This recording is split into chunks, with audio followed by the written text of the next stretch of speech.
From inside the Banner offices along the Inner Harbor, it is the Banner Baseball Show. Paul Mancano and John Meoli live on a Wednesday in August to talk about the Orioles' long-standing pitching problem. That's right. We're diving into the arms in the system, on the farm, and what the Orioles can do to fix their rotation, their bullpen for the final couple months of the season, but mostly in the offseason. We are also going to talk a little bit more about Dylan Beavers, still awaiting his arrival in Baltimore, why we haven't seen him yet, and when that could change. And of course, we'll have our minor league check-in with an intriguing arm on the farm. All that and much, much more. But first, let's get a quick word from our sponsor. For the fifth year in a row, Toyota is the best resale value brand according to Kelley Blue Book's KBB.com, including the 2025 Grand Highlander, best in resale value for midsize SUVs. Toyota, let's go places. All right, John, before we talk baseball, we got to talk about your hair. If you're watching live on X, Facebook, or YouTube, you've probably noticed that John got a haircut. And if you're not watching on any of those platforms, you can listen to us on any of your favorite podcast platforms. Write us a 5-star review, and I'll read it out here on the show. John, the man bun is gone. Yeah. The luscious locks are flowing. This is one less thing you have in common with Dean Kramer. That's true. It is. Are you going to be able to relate to him anymore? I think so. He's probably going to call me a quitter, which I am. You know, I quit having long hair. I checked with a young person in my life, and I think I'm using this correctly because she said I was close enough, but I basically was like, yeah, I just got the ick about my hair one day. I was like, this needs to go right now. I'm done. Got the ick? Yeah, I got the ick about my hair, and I was just like, you know what? I don't want to do this anymore. And then I had to live with it for like a week until I could like get in to get my hair cut, given the, the schedules of various people involved, mostly myself and also the person that cuts my hair. And It was, it was a fantastic experience getting it cut. Good. It was so much hair on. I mean, there was a lot. I have very thick hair as it is. Yeah. And there was so much, and now it's gone, and I feel great about it. I also think you shouldn't feel like your hair deserved any ick. I think it was great before. I think it's great now. Thanks, I support both looks. The one thing you may have in common, though, with Dean Kramer is, did you see the interaction he had with Andy Kuska? Yeah, wanting to hit Andy in the face. I've never had that thought in my life. I don't know what you're talking about. If you missed it, during Dean Kramer's post-game interview yesterday, after Dean Kramer pitched a gem yesterday, 8 innings of 1-run ball, he noticed a mosquito on our own Andy Kuska's face and pointed it out to Andy. And Andy said, next time, just smack me in the face. And Dean said, I thought about it. Yeah, I mean, probably not the first time. No offense, Andy. Probably not the first time Dean has thought about smacking one of us. Yeah. I was around a lot of, my wife's family this last week. There was a lot of little cousins around. So much fun. And you're outside. And like, I think I hit like 2 different kids softly in the forehead while there was a mosquito on their forehead. Just give them a little like boop to get it. Sure. And so I get it. Dean could have done it gently if he wanted to. And it still would have counted as hitting Andy in the face, which, I've never thought about doing. just a little boop, and none of us have certainly thought about doing that. All right, John, I'm going to give you 60 seconds to talk about Taylor Swift's upcoming album and podcast appearance with her boyfriend, Travis Kelce. I'm incredibly excited. I was telling Paul I subscribe to the New Heights podcast, so maybe that'll be something. That might replace the Banner Baseball Show as a thing that comes on after all the podcasts I listen to are done. Like automatically comes on. It happened just now. I was out in the car driving over here, and our podcast came on from last week, and I had to park. I didn't turn it off actively. I just parked, and I'm thrilled. I can't wait to hear it. It seems like there's, to get really into the lore, like the folklore, if you will. Yeah, the folk. I'm actually not going to get into the lore, but it seems like there might be some inspiration of like this album from like performing the last album's era on the Eras tour, of which I saw the first performance of. Okay. So I'm going to say that I kind of, as long as this, this theory that I'm reading on the internet, where most things are untrue, is true, I'm going to say that I was there for like the origin story of this album, and I can't wait. What do you think is the Venn? I think you kept that close to 60 seconds, so I'll count it. What do you think the Venn diagram is for baseball fans and Taylor Swift fans? How much middle ground is there? Probably not as much as a successful baseball podcast would. Yeah. Would would want if we were going to keep talking about this. But I remember when we talked about Taylor Swift the last time, somebody said that's not what they came for, and I hope that guy's gone, and he never came back. We have, and I hope everyone else stays. We've booted him from our listenership. Yeah, you're out of the game. Yeah, we just lost half our listenership anyway. All right, let's talk about Dylan Beavers. We are still waiting his return. Or his arrival in Baltimore, not return. He's never made his big league debut, but he will at some point, we assume, over the coming weeks. We talked about it on our last episode, and we pointed to the August 15 deadline as a time when the Orioles could do it, because there have to be 45, you have to play fewer than 45 games. 45 days of service. Sorry, 45 days of service time to maintain your rookie eligibility going into the next season. So from August 15 onward, if Dylan Beavers were to get called up, he would not have 45 days of service time. He would maintain his rookie eligibility going into 2026. And if he were to win Rookie of the Year or one of the other awards, would be crazy if he won MVP, but not Rookie of the Year. That just wouldn't make sense at all. Yeah. But Rookie of the Year award in 2026, and obviously he would have to be eligible for that, so he would need his rookie eligibility. He could help the Orioles get a draft pick. What we neglected to mention is that he also has to be part of 2 of the 3 top 100 prospect lists this offseason in order to garner a draft pick for the Orioles if he wins that award. So the 3 lists that are included in the CBA are ESPN's, although I don't really know, if no offense to ESPN, I don't know of anybody who uses ESPN's top 100 prospect list. It's typically the other 2. It's typically Baseball America or MLB Pipeline. And when I was looking at it last week, I said, well, the odds that all of those things hit, that he plays well enough next year to garner Rookie of the Year or garner Rookie of the Year honors, and that he gets added to 2 of those 3 lists, is so slim that the Orioles' chances of recouping a pick for him next year wouldn't outweigh the desire to have him up in Baltimore now. But then he got added to a top 100 prospect list. Up until last week, he was not on any top 100 prospect list. That changed. He just came in at number 83 on Baseball America's top 100. And John, I think if he comes up and has a hot 6-week stretch with the Orioles in Baltimore, I could very well see him added to another list, be it ESPN or MLB Pipeline this offseason. Yeah. I'm glad, personally, that Baseball America added him already. I was kind of feeling uncomfortable about the possibility of, whatever I put on him as a grade, like influencing where he stacked up, like in their top 100. So they kind of have broken that barrier for me. It's a challenging concept to think that, we're talking about, and truthfully, I think there was there are examples of players who have had fewer plate appearances than him at AAA who are similar or maybe even greater caliber of prospects that haven't gotten called up as quickly as he has. Those were different situations. There's a lot of things that would need to happen for the Orioles to get any benefit from this. But I think I said last week that even if it's a 5% chance, 5% is great. 5% chance is greater than 0% chance, and 1% chance is greater than 0% chance. And if you eliminate the possibility entirely, then you can't get it. And if lightning strikes, you're out of luck on that. And I think that's something that they probably are thinking about. Although it's challenging in a way that, it was challenging when whoever the Orioles catchers were at the beginning of 2022. It was challenging watching them get 1 million plate appearances and not have them be Adley Rutschman. It's been challenging to see the Jorge Mateos and Ramon Arias of the world play and not Jordan Westburg and Gunnar Henderson. That was on teams that were trying to win. This team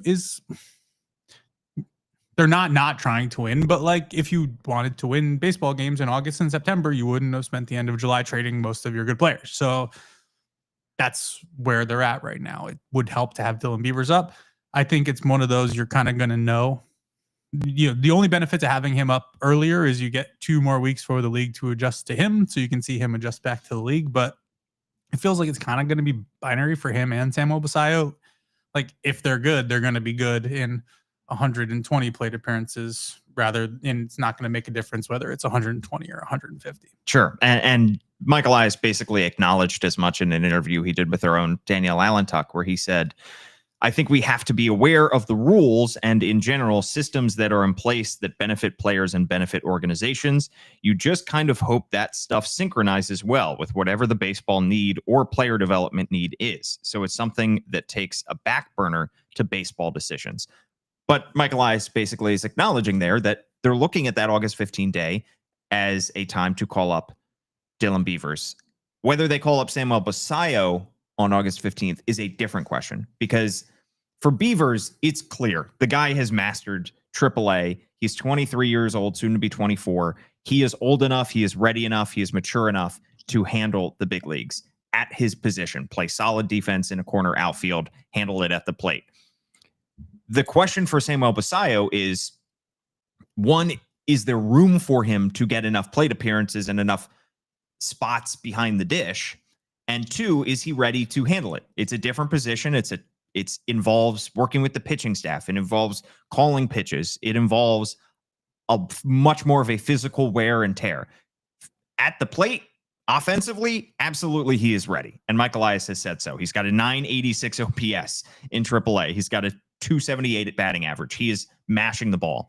But behind the dish, he's 20 years old. He's a young catcher who English is not his first language. He is going to be dealing with a lot as soon as he gets called up. And the fact that the Orioles right now are where they are in the standings, to me, means they don't need to, if they don't think he's ready, they should not be rushing him up here at any for the expense of his development. Yeah, and this is a player too where last year in AA, it was Bowie, now it's Chesapeake. He had, he hit 289 with a scrolling with an 820 OPS. And that was considered him taking his lumps and struggling and having and being really, really challenged by a level. And there was a lot of learning to overcome that he had to do. The year before that, he bombed up through 3 levels and hit 20 home runs as an 18-year-old and put himself on the prospect map. And I think as all this stuff was happening, there was a sense in the organization. They knew what kind of talent they had. And they that if it, and as most players, this is the case for everyone, Basallo exclusively, but if it was going to go well, then it would continue to go well. And as somebody who is incredibly well regarded young player who has not struggled to any real extent in his career, there was concern about what it would look like if that happened. He had an 8-something OPS last year and spent long stretches of the season, quote unquote, struggling, and had to figure out how to deal with that. This is going to be a completely different set of challenges in really difficult circumstances. This is going to be a team that's not winning, a lot of games. When I talked to Tim Fedorovich, the AAA manager in Norfolk, he said one of the things that he's trying to, he's a former catcher himself. He's caught in the big leagues. He's knows the position inside and out. And he said that one of the things about Samuel Basallo that he wanted to kind of instill in him is that it's not your fault. There are going to be things that are your fault that happen. You're going to throw a ball away. You're going to let a ball go past you and a runner's going to take a base. And the run might score that. But if the team gives up 13 runs, that's not your fault. You don't have to carry that with you. You don't have to hold on to that. That happens. It's not to say that you want it to happen, but this is a player who's learning all of that stuff too. And it is a singular challenge to be a catcher who can hit in the minors and not have to do that kind of work development-wise that you have to do behind the plate, because they're completely divergent skill sets and timelines, and to do the things you need to do to be a successful big league hitter are completely different than the things you need to do to be a successful big league catcher.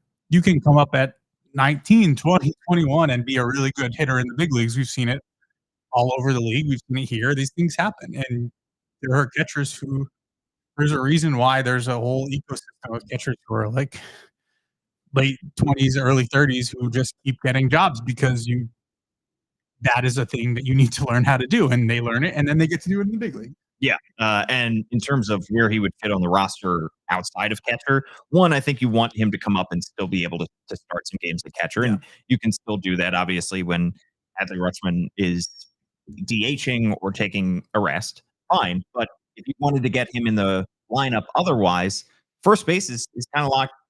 It's kind of a logjam up there right now. Weirdly, all of a sudden, between Kobe Mayo and Ryan Mountcastle, And right now, I think the Orioles want to see Kobe Mayo improve defensively at first, and hopefully feel good about him going into 2026 being their first baseman. Ryan Mountcastle is got 6 weeks left before what could be an off season of turnover at that position for the Orioles. He's one more year under team control in 2026, but arbitration eligible. The Orioles have been DHing him, not playing him at first. But regardless, how this affects Samuel Basallo, I can't imagine the Orioles would be able to carve out too many games, too many starts for Basallo at first base. Yeah, that would be a challenging way to find him plate appearances. I think the lack of outfield versatility with that first base spot, the guys who are there are going to be a hindrance to that.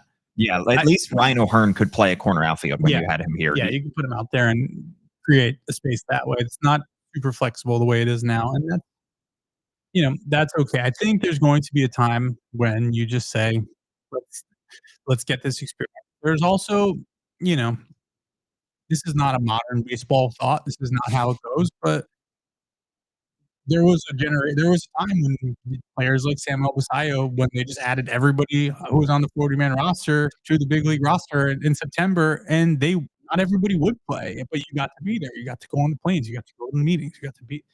I'm not saying that's something that I would endorse. I'm not saying that's something the Orioles would do, but it's not unprecedented to have that happen. Yeah, that is something that has changed over the years, in part because the roster have not enlarged as much. They're not as big in September now as they used to be. I mean, I think they used to have like 4 extra roster spots that would open up on September 1st. You could do the whole thing. You could add everybody on your 40-man roster at one point. Really? And it was kind of a nightmare. Wow. Yeah, I mean, there's literally not enough space. It's a space issue. Buck Showalter was always said throw out September stats because of how much weirdness you see. You see so many teams that are not playing for anything that all of a sudden have these guys we've never heard of. I mean, Austin Hayes was once a September call-up. When he got called up, I think at that point, that was when he had skipped AAA. Did not play at AAA, Yeah, had just gotten the call-up from AA and had not really played that much in AA. He had just gotten promoted to AA and was hitting the cover off the ball. But it was like, all right, let's get this fun preview, this fun appetizer of what this outfielder could be. It's not as much that anymore. You only add 2 roster spots. Yeah. But still, this could be an opportunity for Samuel Basallo. They set the expectations with him. They say, hey, you're not going to play every day. You're not going to play. You may play once out of every 3 games. But we want you to learn what it's like to be in a big league clubhouse, learn from Adley Rutschman while you're here, learn from the big league coaches, and we will get you ready for next season. And this will be a little bit of a head start. Yeah. I mean, any game that he doesn't spend in the lineup or behind the plate, if he spends it, attached at the hip to Robinson Chirinos, yes, that's exactly. That's a good outcome. Another great person to learn from. This just for the Orioles right now, to go back to Beavers, the timing of this is for one guy in particular, and that's Heston Kjerstad. Because we talked about, I teased him last show, and then we didn't end up talking about him at all. Optioned to AAA Norfolk on June 10th, and since going to Norfolk, was hitting 149 with just 2 homers and a 473 OPS. And then the Orioles said he was dealing with fatigue, kept him out of the lineup. Orioles decided to give him a break, and he hasn't played in a game since July 25th. We don't want to speculate exactly on what is keeping him out of the lineup at this point. How quickly we forget that he has missed time over the course of his professional career with so many different weird, freakish things. I mean, the concussion thing last year was obviously a hindrance of its own. He gets hit in the head with a pitch. Yeah. Comes out of that game, but then plays a few games later that week before eventually hitting the injured list and having to work his way back up. Concussions are weird. They're funky. You never want to mess with them. And obviously that it's not a stretch to say that could have an impact on his performance at the end of last year and at the beginning of this year. Yeah. And how quickly we forget that his career almost didn't get off the ground, because when he was taken with the 2nd overall pick back in the 2020 draft, we didn't see him in the fall instructional league because he suffered from myocarditis, which I've seen some speculation from people online that are misinformed, ill-informed, that have mentioned the fact that have tried to tie his myocarditis to a certain vaccine. That is not the case. He missed the fall instructional league in 2020 with myocarditis and started out 2021 slowly. The vaccine for COVID was not available until 2021. So it was not because of any kind of vaccine. Just want to put that out there. But he has missed a lot of time with a lot of weird things that aren't exactly, it's not like you break a leg and all right, I'm going to be in a cast for 4 weeks. I could be rehabbing for 3 more weeks after that.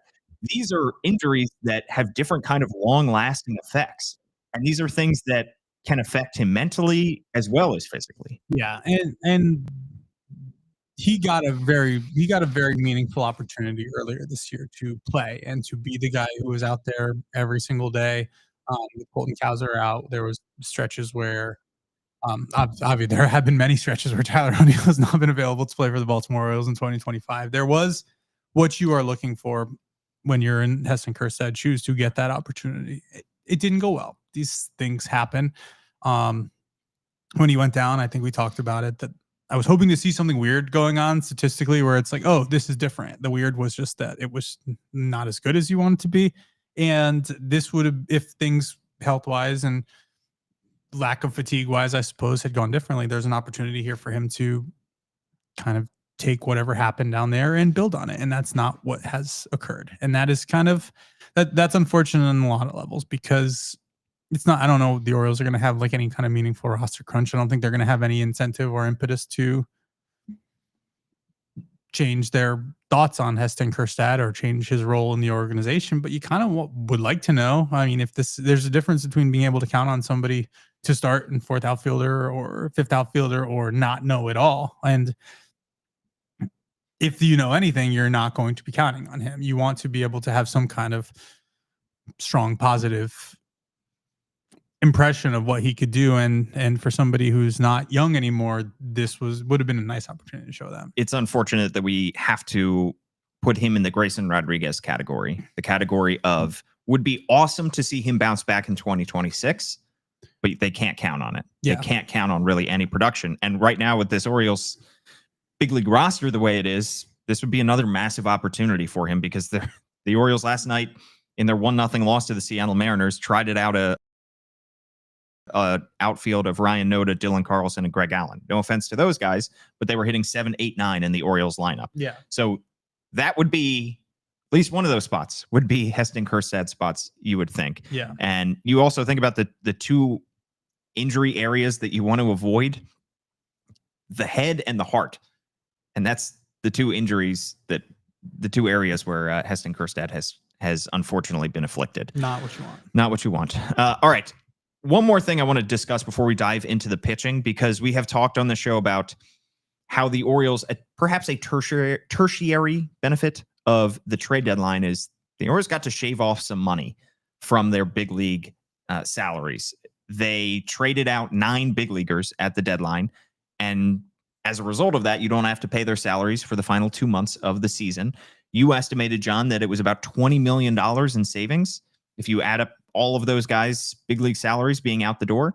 We did get a report from the Associated Press, and it was confirmed by our own Andy Kuska that, well, the Orioles they did send out some extra cash in order to facilitate better returns for some of these prospects. So they got 16 prospects back, and they included nearly $8.5 million in cash to 4 teams in order to facilitate better prospect returns. The biggest amount sent out was $3.3 million to San Diego in the Ryan O'Hearn, Ramon Laureano deal. Also sent out $2.7 million to the Tigers in the Charlie Morton deal. It was something Mike Elias hinted at after the deadline. He said, I want to thank and credit David Rubenstein and our ownership group for making the lever available to facilitate better talent returns. I guess it is a small positive sign that the Orioles are willing to spend money in order to get better players. Obviously, we won't truly know just how much the cash is flowing until this offseason when they start to spend on big leaguers.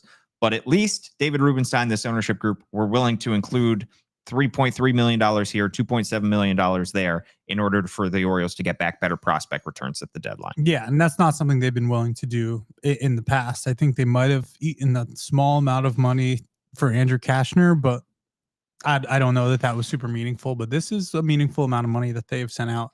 And in a lot of cases, I think there was some money in the Sir Anthony Dominguez trade too. Like, they like what they got. And if you can facilitate that by using money as a team that has money, you just do that. It's not really, I view it as independent.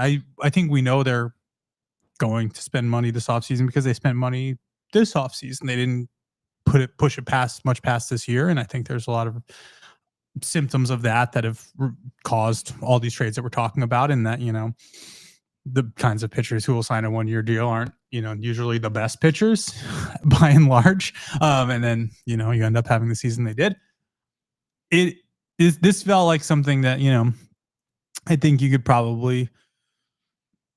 can put it all in the large bucket of, I think you described it as like cleaning up your own mess, and like, but it's also a situation where you're in the situation. This is what's going on. You can either throw a couple $1 million towards San Diego to get 6 players you like back, or you cannot. And if you don't, that's just as irresponsible as everything. If there's a lot of irresponsible things in people's estimation that happen to get to this point, just covering your eyes and your ears and being like, well, I don't know what to do now, that would be more irresponsible when you get to that point. But this is not something they've done before. And there was time, I feel like early on in like Michael Elias' tenure, when I asked directly about this at like winter meetings, and he was like, maybe maybe we need some money to like, I think I was asking about like taking on money to get better prospects, like, take on somebody's sunk contract and get a prospect or 2 with it because you care about the prospects more. And like, they weren't willing to do that. They didn't do that. This is kind of the same thing on the other side. Like, I don't actually think like, what's a couple $1 million? A couple $1 million is a lot of money, but like, if you're the Baltimore Orioles and you have the resources to do it, and this is what you can get back, you just kind of do it and don't worry about it. Yeah. All right. Let's dive into the pitching conversation that I've been so eager to have now for a while. And John, this is a conversation. This is the first part of a 25-part series that we're going to do in the Orioles pitching. Basically, this is going to be a topic of discussion from here on out. It already has been for over a year. The Orioles need more pitching. If they learn one lesson from the 2025 season, it is that they cannot have enough arms. There is no such thing as too much pitching. And you put it great in your newsletter, Inside the Dugout, which people can get from the Baltimore Banner, where they can subscribe $1 for 6 months. You said, what the last year has shown is that the margins are too fine for this team to traffic in anything other than the highest caliber arms available. I love that, the way that you phrase that, because it's not just the quantity, it is the quality as well. The Orioles recently, in a disastrous 2025 season for the rotation, for the bullpen, they just lost more guys for the season. They just lost Zach Eflin for the rest of the season. He's having lumbar microdiscectomy. Sounds terrible. Sounds awful. Pass. I've tried to learn something about the, human body during this Orioles season. And basically it's to ease the pressure from a herniated disc in his back. Not good. Not what you want. Zach Eflin's heading into free agency. He wasn't likely to affect the Orioles' offseason plans anyway, unless they were to hand him a qualifying offer. Who knows if that's still possible? Maybe. Depends on how he recovers from the surgery. I don't know, but not good.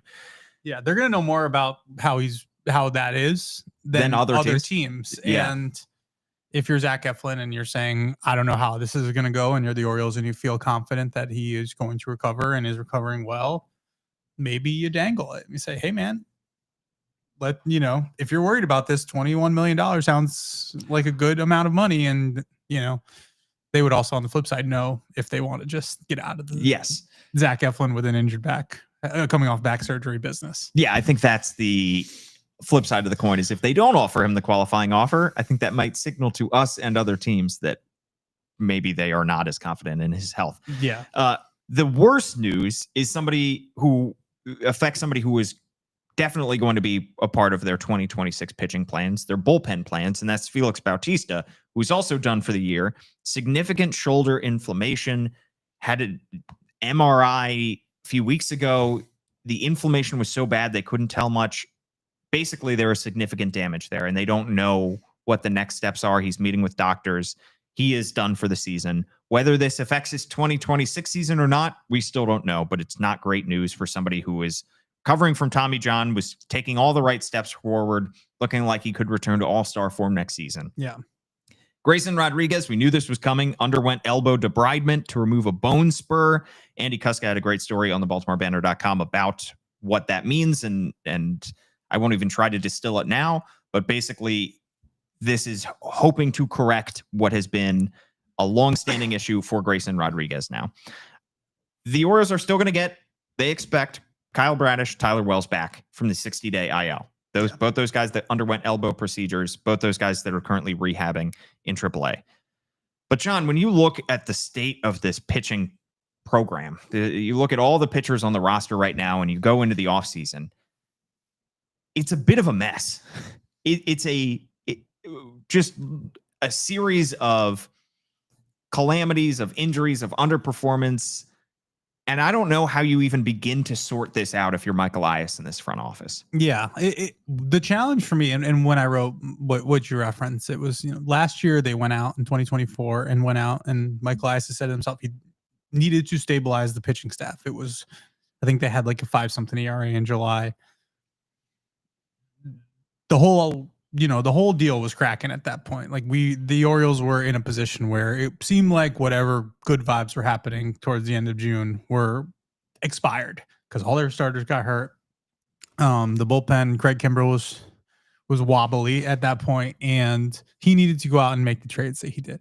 They used a lot of prospect capital, pitchers included, to go out and make those things happen. And they did a pretty good job last year. I think that's completely fair to say that Zach Eflin was exactly what the Orioles needed in the rotation at that point.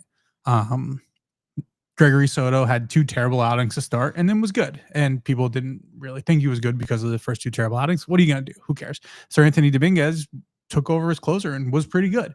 That was all fantastic. And what happened after that was that it was almost like there was an opportunity cost where like all those guys were baked in. We were sitting here talking about how they had all these pitchers and spots locked in the offseason. They were making some rotation moves. They signed Andrew Kittredge, and all of a sudden you have a pretty static bullpen. You have a lot of mid-ish rotation starters with what they did in free agency. And what happened is that none of it worked out. There's a volume issue in that they didn't really have any alternatives when it was going badly for some of these guys. Charlie Morton, Cade Povich, in a different world, is probably not in the rotation as long as he was, but there was no alternatives because Trevor Rogers, Chase McDermott were both hurt. And it's also a quality issue. I think they had a little bit more risk tolerance in terms of the types of pitchers they signed this offseason, but it wasn't like upside risk. It was downside risk. Is what it turned out to be. It wasn't that if this guy pops, it's going to be awesome. It's that we're pretty sure this is going to be good enough. And if it's not, it's just completely not. And then they end up trading pretty much everyone they could from those trades last year. Zach Eflin was not able to be traded, but Tomoyuki Sugano turned out was not able to be traded. But pretty much everyone else they brought in the last year on the mound, other than Trevor Rogers, who easily could have been traded, it was gone. They had to reverse course, and part of that was because it didn't work out. And there's no one. There's probably very few people not employed by the Baltimore Orioles who feel as strongly that there's going to be a sustainable pipeline of pitchers generated by the farm system going forward than I do. I think I'm probably on the high end of that. And you're seeing this happen. You're seeing players get closer to that, and high level pitchers get closer to the majors with each passing day. The problem is that they get hurt, and major league pitchers get hurt. And I think what you're seeing is just an effort to have as much volume as possible and also quality. The problem is that this timeline, it turned out, it didn't feel like it was going to, because they weren't using picks or really generating the upside that you want on the mound as they were in the lineup. But now you're running into the issue where these two things are not aligned at all. Yeah. The Orioles, the players that they drafted early on are maturing into big leaguers. They're not signed to contracts. I don't know if you've heard, none of these guys are signed to contracts. And the pitching operation, by and large, has not produced the kinds of arms you need to support the hitters. And all of a sudden there's this misalignment, and you're running the risk now unless you go out and do what you haven't wanted to do, which is commit lots and lots of money for lots of years for these high caliber pitchers, where you have to bridge the gap between the here and now and the time when these pitchers that you've developed, who are all good, come good and get to Baltimore and are able to pitch well there, because there's just a bit of a gap. And they've tried to fill it in a number of different ways, and some of those ways have worked out very nicely, and more of them have not. And you're in a place now where it feels like an acute need to find the way that works, because you can't really do what's happened over the last year again. Right. And they have no choice. Michael Elias has no choice but to bridge that gap. And I would also say, because I mentioned him briefly, but like, Trevor Rogers is fantastic. That is the singular success story of this pitching department and this organization on the mound, is that this guy who was beat to hell. He was pitching badly for years. He was not physically sound. He was not getting guys out. They gave him like 2 starts after they traded for him. Or like, actually, I don't know about this. And all of a sudden he's one of the best pitchers in baseball. And because of how everything has gone, that feels weird. I don't want to say overlooked. Everyone knows how good Trevor Rogers is, but we're having this conversation about this need and this issue this longstanding issue. And that's almost like proof of concept right there. You don't want to say like, let's go out and get who finished 5th in Rookie of the Year for Cy Young like 5 years ago and stinks now. Let's go trade for all of them. Like, they're not going to do that. That's a bad way to go about business. But all the things, and I think this is another, when I went on my last pitching rant, months ago when this was all going on, it's another like proof of concept. Like, you can't look at Trey Gibson and Michael Ferret and Nestor Herman and some of these guys who are just dominating their levels in the minors and be like, these guys don't know what they're doing. You can't do that. And you can't look at Trevor Rogers, who was not able to get major league hitters out or AAA hitters out this time last year, who is now one of the best pitchers in baseball, and say these guys don't know what they're doing. They do, but they need to make it so that they have a chance to show that, because another year like this, where they're kind of like trying to make it so that they don't have to go above and beyond their comfort zone for pitching, or sign better pitchers than they have, another year of this, and they probably don't get a chance to show how good they are at what they've been doing for the last however long. Yeah, at a certain point you get what you pay for, and I mean that not just in terms of free agent dollars, not just in terms of what you spend in free agency. The Orioles obviously haven't committed a huge contract. They haven't committed a multi-year contract to any pitcher in free agency. Ever under Michael Elias. They've handed out 1-year deals with team options like Jordan Lyles and Kyle Gibson twice and all these guys, and they have also not been willing to part with as many top prospects, or just not made the right deals in order to get top pitchers in their organization. I mean, Jack Flaherty, they handed out Cesar Prieto and Zach Showalter, and that was about it in order to get half a year of Jack Flaherty, and that didn't turn into much. They trade Darryl Hernandez, who we saw play for the Athletics over the weekend, for Cole Irvin, and he was asked to be in the rotation and be in their bullpen for a couple of years. Zach Eflin was the biggest acquisition that they made for multiple years, for a year and a half, and that worked out. They need to do more of that. Not everyone is going to work like that. The Corbin Burns trade is the best example of the Orioles targeting a high caliber pitcher, dealing something of value. Joey Ortiz is a big leaguer. He hasn't had a great year, but he is a big league player. Drew Rom was in the he was in Jack Flaherty. Jack Flaherty deal. Yeah. DL Hall has been good. Yeah. DL Hall in the deal that got them Corbin Burns. Those are the kind of deals they need to be making. And the problem is they're catching up. They're having to catch up right now as well, after not drafting pitchers high for the first several years of Michael Elias's tenure. So when they go with as many hitters as they do in 2019 and in 2020 and in 2021, and it's not until 2023, 4, and 5 that they really start to take bigger shots on pitching, Well, then they are behind the 8 ball. Now they are trying to catch up these guys, all these guys from the 2023 draft that you mentioned, like Trey Gibson and Nestor Herman and Braxton Bragg. Yeah. Those guys could all be great pitchers, but they're not going to be on the 2026 Orioles in all likelihood. They might not be.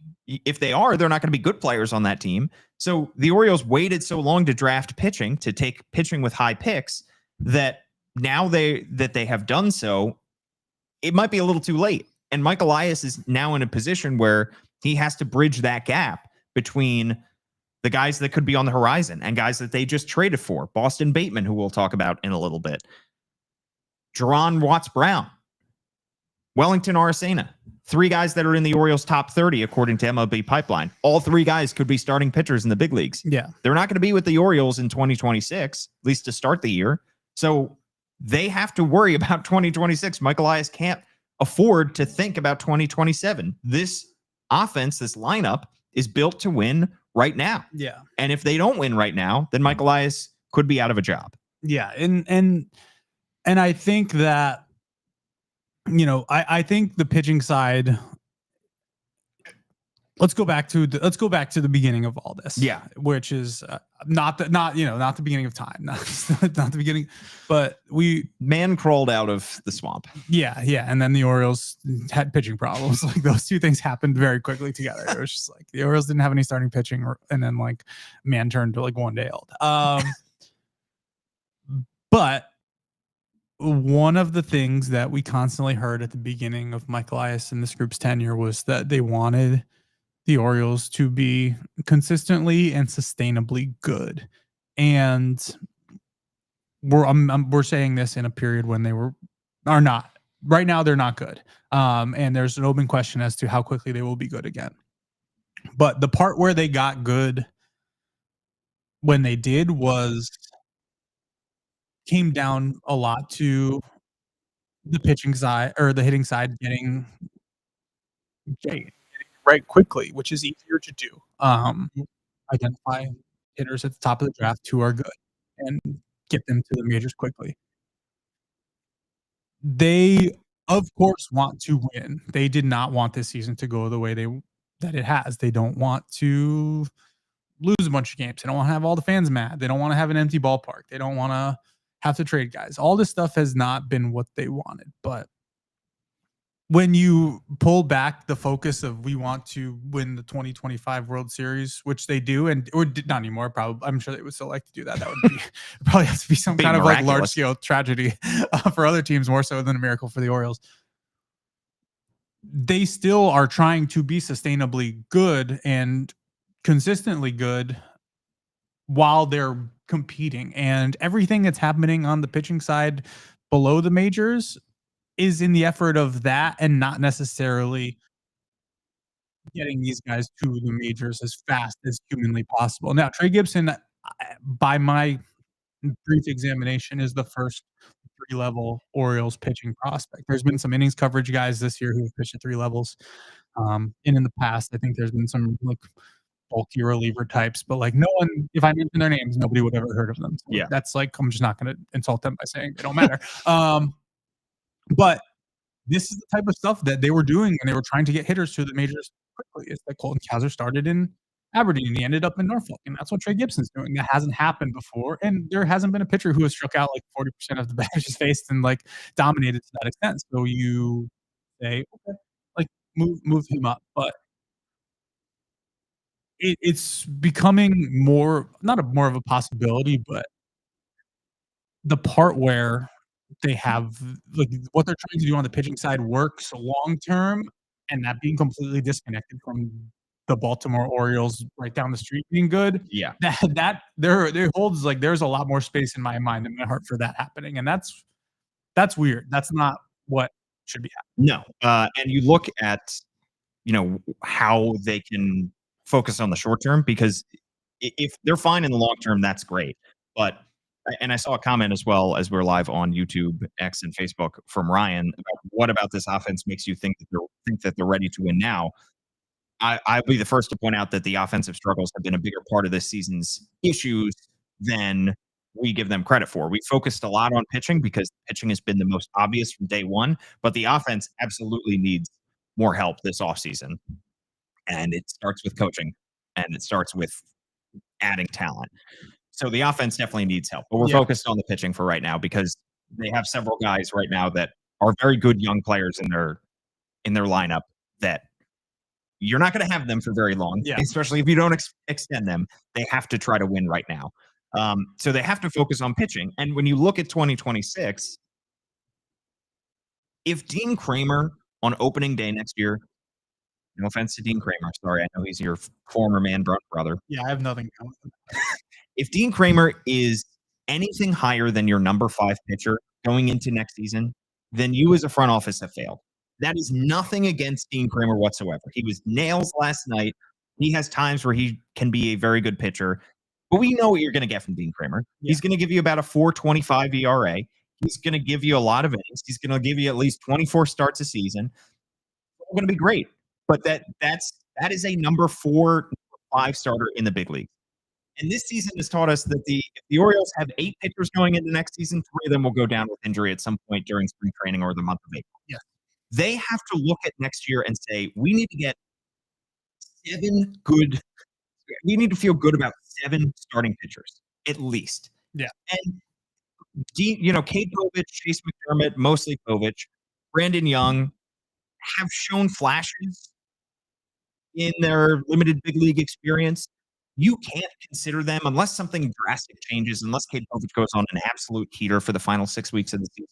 Cade Povich shouldn't be considered one of your 5 best starting pitchers going into next season. Yeah. He just shouldn't. And that's not to say he can't be a big league pitcher. It's not to say he can't be a big league starter. It's not to say he can't factor into next season. But if this season has shown us anything, he will pitch next season because somebody will get hurt. But the Orioles have to aim higher. They have to get better starting pitchers, not just volume. They have to get quality starting pitchers. Get an ace. Get more than one ace. Get a number 2, get a number 3. Go out and get pitchers. It's great that Trevor Rogers has shown a lot of signs. I'm sure he can be great for you next year. Dean Kramer, you know exactly what you're going to get from him. Hopefully Kyle Bradish will be good for next year. Hopefully Grayson Rodriguez will be good for next year. That's not enough. That's just not enough. Go out and get more pitchers. There are going to be a lot of pitchers in free agency that we're going to spend a lot of time talking about. Framber Valdez, Dylan Beavers, Zach Gallen. I mean, heck, Ranger Suarez is going to be out there as a free agent. I've heard of all those guys. Get 2 of them. Don't just get 1. Don't just get 1 and call it a day. Yeah. Arizona Diamondbacks got 1. Corbin Burns, he went out for the year with Tommy John. Yeah, and they're not a playoff team. And let's put a point on this about the guys that we're talking about. Like, let's be better than. Let's not have it be that like Cade Povich is not good enough to be in the Orioles rotation. Let's make it that there's just somebody who's better than him. Let's make it so that you don't have to worry about whether he's we're not bashing Kramer or Povich or anybody. Yeah. Like there's a world where you do need those guys, and it's valuable to have. We keep going back to the example of having a full outfield and also having Colton Cowser just ready and having a role on the team, because you will need these guys at some point. You know that very clearly because that's what happened over a number of years. But the more that you can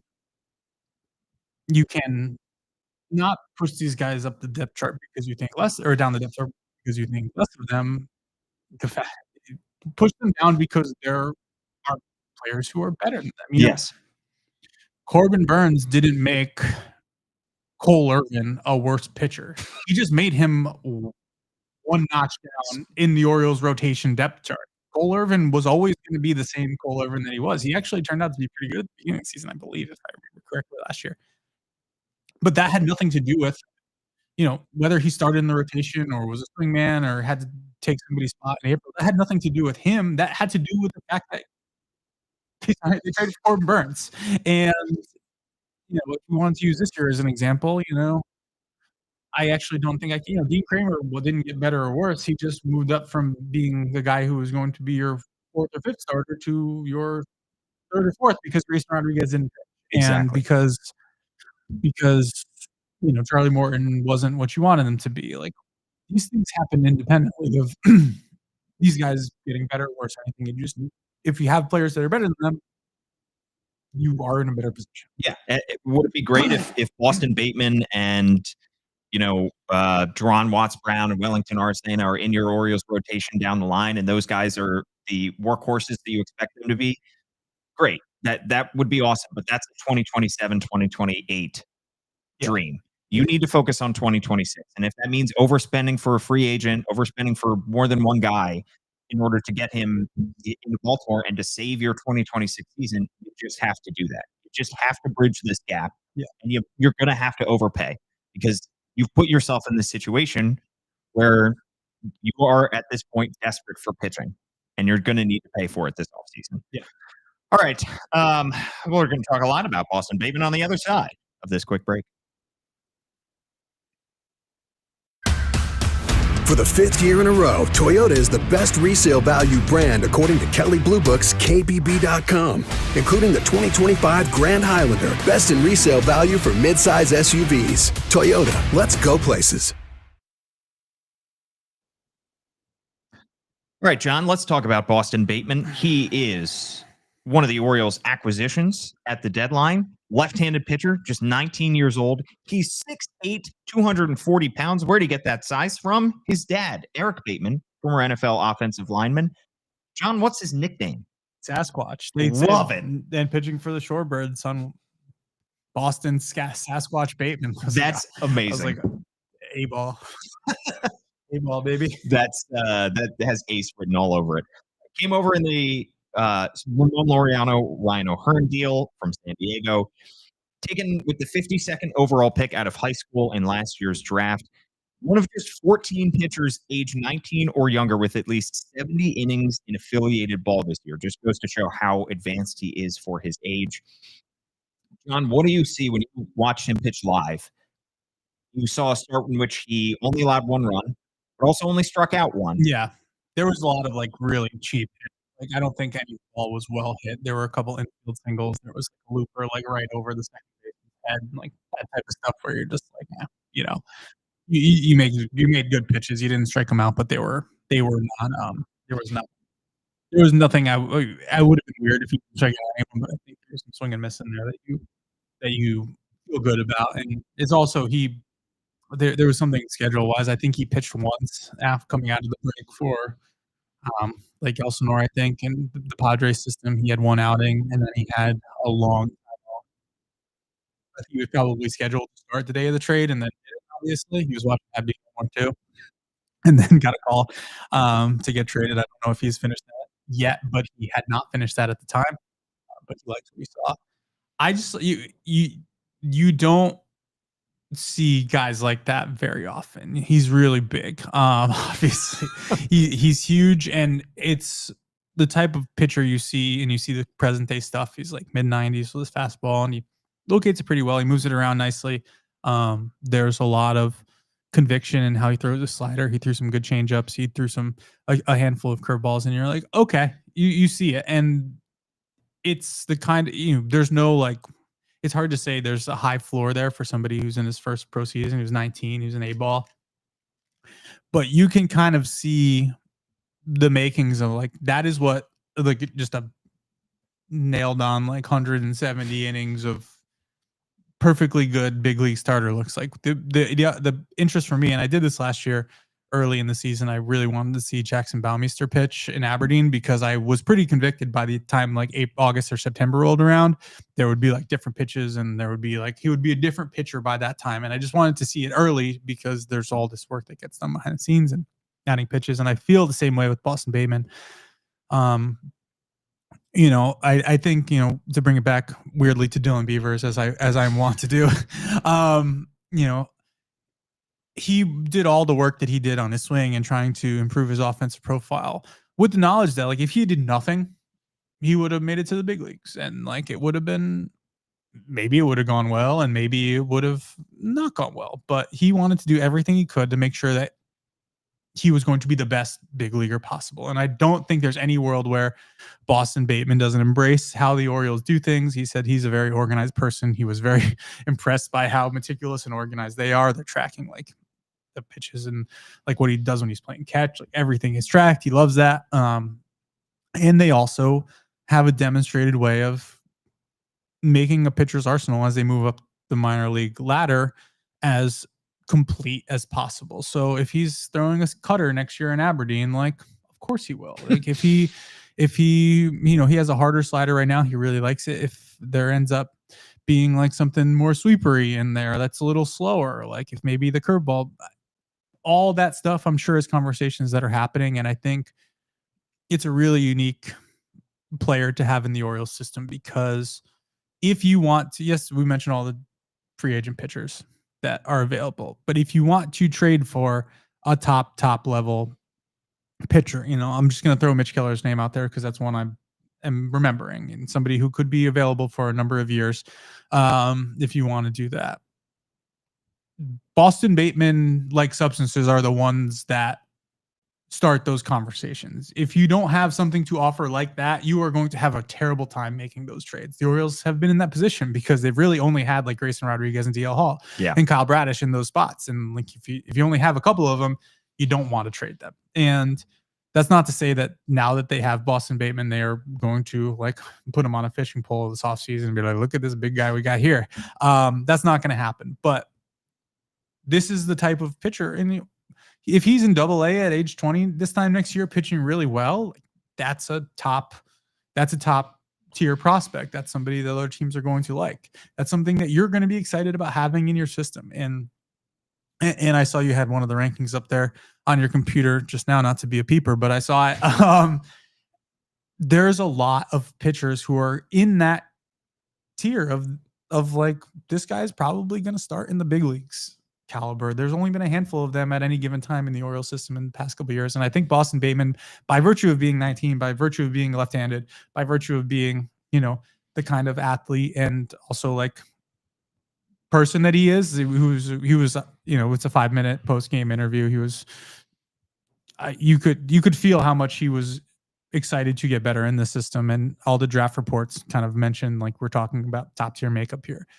This is just a good player to have in your system. This is worth the potential of not having Ramon Laureano next year. That's certainly what the Orioles thought. He was kind of the piece that unlocked that part of the trade for Ramon Laureano to be on the table. And like the money probably went towards having someone like Boston Bateman. And you have conviction in all the players you trade for.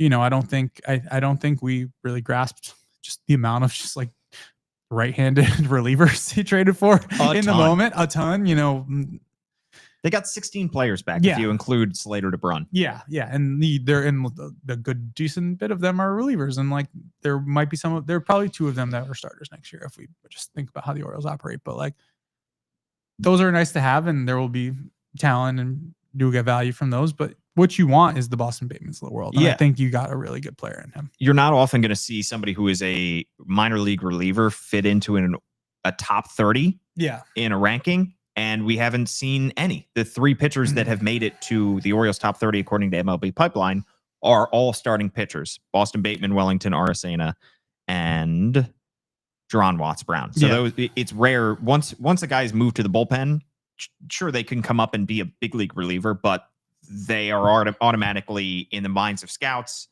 and people in other organizations. There's a ceiling there. Yeah. And so to have a starting pitcher here in Boston Bateman is something that other teams will look at and that the Orioles will try to develop. Yeah. It's the kind of talent that the Orioles have not typically given themselves access to. They could have drafted him. I believe they had multiple picks before he was taken last year, and they made other picks. And those have turned out better this month than they have in any other month so far. Yeah. We'll talk about that on a future episode. Yeah. So it's a really talented pitcher. And I was glad to check that one off the list. Now I got a couple more to say. Yeah, you got a lot more to see. At John Meoli is his handle. I'm at Paul Mancano. Of course, subscribe to his newsletter. Subscribe to the Baltimore Banner. Subscribe to the Banner Baseball Show anywhere that you get your podcasts.